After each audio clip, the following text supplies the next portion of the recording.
In all of this, much is asked of us. We must have the will to face difficult challenges and determined enemies, and the wisdom to face them together. Some in this chamber are new to the House and the Senate, and I congratulate the Democrat majority. I don't see the Republicans congratulating them. No. The Democrats aren't even cheering for themselves. This has changed, but not our responsibilities.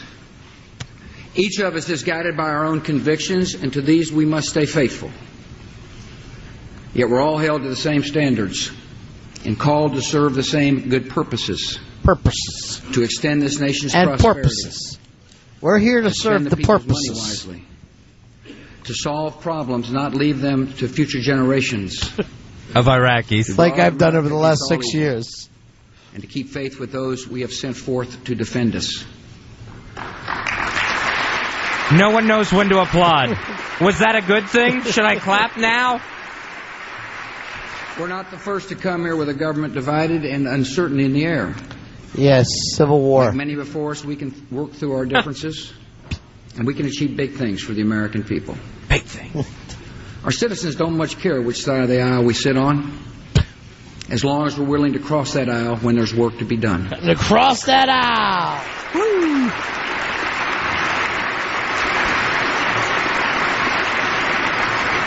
Our job is to make life better for our fellow Americans and to help them build a future of hope and opportunity, and this is the business before us tonight. A future of hope and opportunity begins with a growing economy, and that is what we have. Here comes the State of the Union is good. First month of uninterrupted job growth. Yeah, if you're at McDonald's. 7.2 million new jobs so far. All for Mexicans. Unemployment is low. Inflation is low. Morale is low. Wages are rising. This economy is on Thanks the move. to the Democrats and their minimum wage. And our job is to keep it that way, not with more government, but with more enterprise.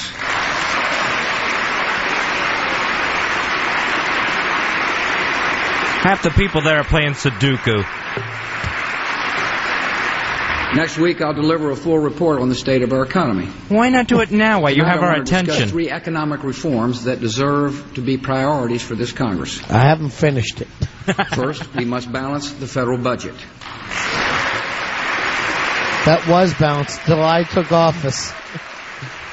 There's Charles Rangel. Yeah, looks like $1 million.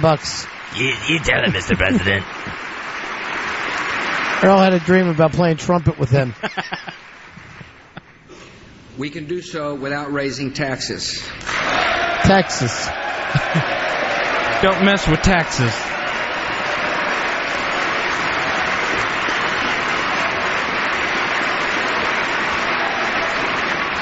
What we need is spending discipline in Washington, D.C. Look who's bringing this up. The deficit in half by 2009 and met that goal 3 years ahead of schedule. He's already spent his allowance through 2020 on the war.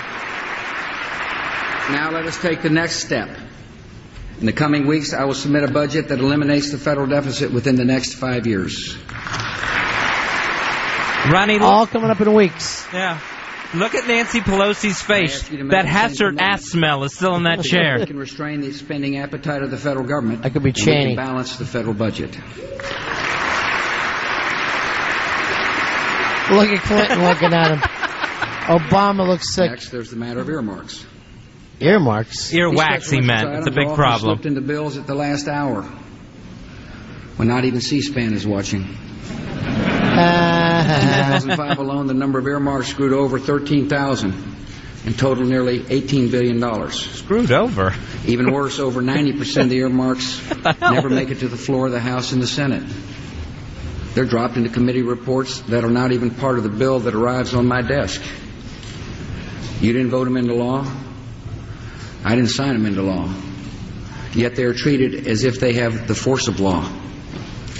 The time has come to end this practice. Oh, like listening in on people's phone calls. There's an example. Process, expose every earmark to the light of day and to a vote in Congress, and cut the number and cost of earmarks at least in half by the end of this session. Why are they all clapping? Some of them are doing it. Look, McCain's winking like that's his. I wrote that. I bet you at some point the president says he gets too many emails to answer. McCain's looking more like the Crypt Keeper every time he turns around.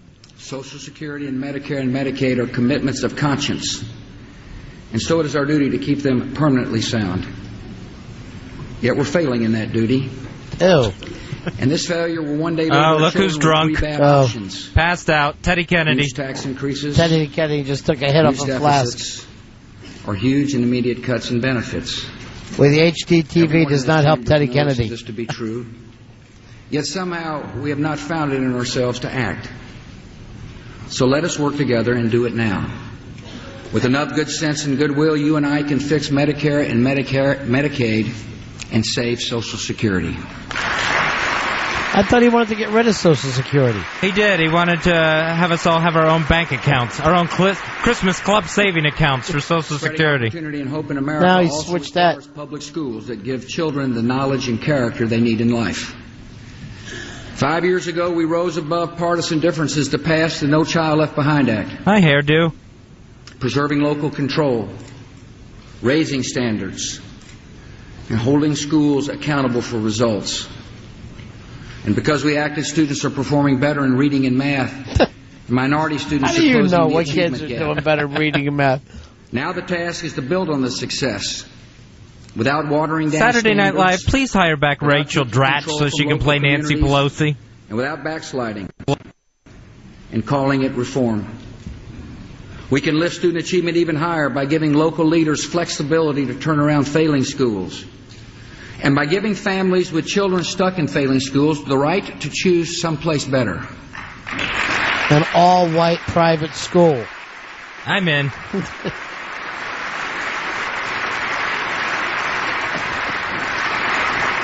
We must increase funds for students who struggle and make sure these children get the special help they need. We're evidence of what happens when a special ed student doesn't get funding. And we can make sure our children are prepared for the jobs of the future and our country is more competitive by strengthening math and science skills. The No Child Left Behind Act has worked for America's children, and I ask Congress to reauthorize this good law. Good law. Didn't the Rascals do that? Sure. A future of hope and opportunity requires that all our citizens have affordable and available health care.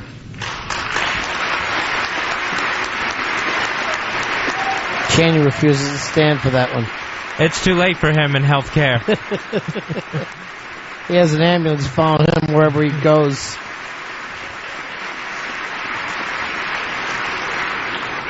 When it comes to health care, government has an obligation to care for the elderly, the disabled, and poor children. We're looking at all three of them right there. For all other Americans, private health insurance is the best way to meet their needs.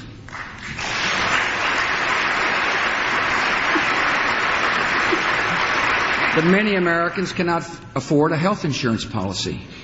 And so tonight I propose two new initiatives to help more Americans afford their own insurance. First, I propose a standard tax deduction for health insurance that will be like the standard tax deduction for dependents. Families with health insurance will pay no income on payroll tax or payroll taxes on $15,000 of their income. Single Americans with health insurance will pay no income or payroll taxes on $7,500 of their income. With this reform, more than 100 million men, women, and children who are now covered by employer-provided insurance will benefit from lower tax Cheney's bills. already sleeping. At the same time, this reform will have level the defibrillator playing ready field for those who do not get health insurance through their job. For Americans who now purchase health insurance on their own, this proposal would mean a substantial This guy sounds like my insurance agent. $4,500 for a family of four, bad tie club. $60,000 a year. And for the millions of other Americans who have no health insurance at all, this deduction would help put You're a screwed. basic private health insurance plan within their reach. Changing the tax code is a vital and necessary step to making health care affordable for more Americans.